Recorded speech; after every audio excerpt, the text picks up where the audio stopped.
Guys മറ്റൊരു മനോഹരമായ vlog വീഡിയോയിലേക്ക് എല്ലാവർക്കും സ്വാഗതം. അപ്പോൾ ഇന്നത്തെ പരിപാടി എന്തെന്ന് വെച്ചാൽ ഈ വീട്ടിൽ അധികം മേടിക്കാത്ത കുറച്ച് ഐറ്റംസ് ആണ് ഈ കൊഞ്ചും ഞണ്ടും എന്നുള്ളത്. ഞണ്ട് പിന്നെ തീരെ മേടിക്കത്തില്ല. കൊഞ്ച് അഥവാ മേടിച്ചാൽ തന്നെ നമ്മൾ സ്ഥിരമായിട്ട് വെക്കണേ ഈ തേങ്ങ എല്ലാം അരച്ച് വരുമ്പോൾ തീയൽ പോലെയാണ്. അപ്പോൾ അതിൽ നിന്ന് വ്യത്യസ്തമായിട്ട് ഇന്ന് വെറൈറ്റി ആയിട്ട് കൊഞ്ച് കറി ഉണ്ടാക്കി തരാമെന്ന് പറഞ്ഞു അമ്മയാണ്. അപ്പോൾ എന്ത് വെറൈറ്റിയാണ് ഉദ്ദേശിച്ചതെന്ന് എനിക്ക് അറിഞ്ഞൂടെ. അപ്പോൾ അമ്മയുടെ വെറൈറ്റി കൊഞ്ച് കറി എങ്ങനെയുണ്ടോ നമുക്ക് നോക്കാം. ബാ. അപ്പോൾ നമുക്ക് ഇതിനാവശ്യമായിട്ടുള്ള ഇൻഗ്രീഡിയൻസ് ഒക്കെ ഒന്ന് നോക്കാം. 3 സവാള കുണുകുണ അരിഞ്ഞത്, പിന്നെ ഇഞ്ചി വെളുത്തുള്ളി ചതച്ചത്, പിന്നെ അതുപോലെ കരിവേപ്പിലുണ്ട്, മല്ലിയിലുണ്ട്, 3 തക്കാളി കുണുകുണ അരിഞ്ഞത്, പിന്നെ ഇതിൻ്റെ മെയിനായിട്ടായ കൊഞ്ച് മേടിച്ചപ്പോൾ കുറേ ഉണ്ടായിരുന്നു. തോലെല്ലാം കളഞ്ഞപ്പോൾ ആകെ എത്തിപ്പൂലേ ഉള്ളൂ.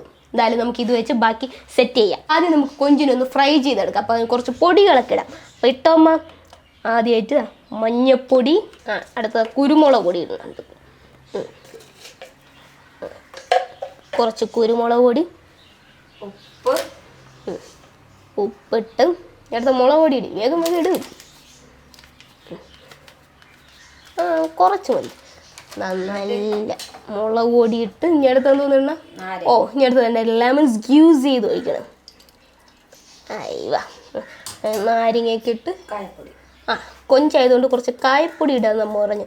അങ്ങനെ സ്വല്പം കായപ്പൊടിയൊക്കെ ഇട്ട് ഗരം മസാല കുറച്ച് ഗരം മസാലപ്പൊടി ഇട്ട് ഇനി അടുത്ത് എന്തോന്ന് ഇടണം? ഇനി ഒന്നുമില്ല. അപ്പോൾ പിന്നെ നേരെ മിക്സ് ചെയ്തു. മിക്സ് അത് നല്ലപോലെ കൈ വെച്ച് തന്നെ മിക്സ് ചെയ്യണത്, എങ്കിലേ എല്ലായിടത്തും മസാല ഒന്ന് പിടിക്കുള്ളൂ. ഇനി നമുക്ക് യവനെ എടുത്തത് ഈ ചൂട് എണ്ണയിലിട്ട് പൊരിച്ചെടുക്കാം. ഓരോന്ന് തന്നെ തെറിക്കോ ഇത്. അപ്പോൾ പതുക്കെ കിട്ടോ. നമ്മൾ നല്ല നാടൻ വെളിച്ചെണ്ണയിലാണ് യവനിട്ട് പൊരിച്ചെടുക്കുന്നത്. എല്ലാ കൊഞ്ചിനെ എടുത്തത് നല്ല തിളച്ച എണ്ണയിലിട്ട് എടുത്തിട്ടുണ്ട്. ഈ സാധനം ഇവിടെ കാണാനാണ് വെച്ചിരിക്കുന്നത്. കൈയൊക്കെ ഇട്ട് ഇളക്കണം. അപ്പോൾ ഗായ്സ് നമ്മുടെ കൊഞ്ചെല്ലാം ഫ്രൈ ചെയ്ത് മാറ്റിയിട്ടുണ്ട്. ഇനി കൊഞ്ചിനെ മുക്കി കുളിപ്പിക്കാനായിട്ടുള്ള മസാല ഇതെല്ലാം വെച്ച് പ്രിപ്പയർ ചെയ്യണം. അതിനായിട്ട് ആദ്യമായിട്ട് നമ്മൾ ചട്ടി എടുത്ത് അടുപ്പിൽ വെച്ചിട്ടുണ്ട്. ഇനി അടുത്ത എണ്ണ വഴി നമ്മുടെ ഈ കൊഞ്ച് ഫ്രൈ ചെയ്ത അതേ എണ്ണയിലാണ് നമ്മളിത് മസാല പ്രിപ്പയർ ചെയ്യാൻ പോണത്. ഇത്ര എണ്ണ മതിയോ അമ്മ? കുറച്ചും കൂടെ എണ്ണ വേണമെന്നാണ് നമ്മുടെ മെയിൻ ഷെഫായ അമ്മ പറയണത്. അതുകൊണ്ട് കുറച്ചും കൂടി വെളിച്ചെണ്ണ ഒഴിച്ചിട്ടുണ്ട്. ഓക്കെ ഇനി അടുത്ത് സ്വല്പം കടു പോരട്ടെ.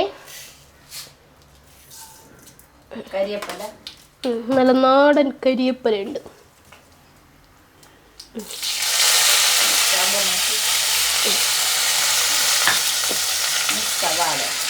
ഇനി നമ്മുടെ സവാള, ഇഞ്ചി, വെളുത്തുള്ളി എല്ലാം കൂടെ എടുത്തിട്ട് നല്ല രീതിയിലൊന്ന് മൂപ്പിച്ചെടുക്കാം. ഓക്കെ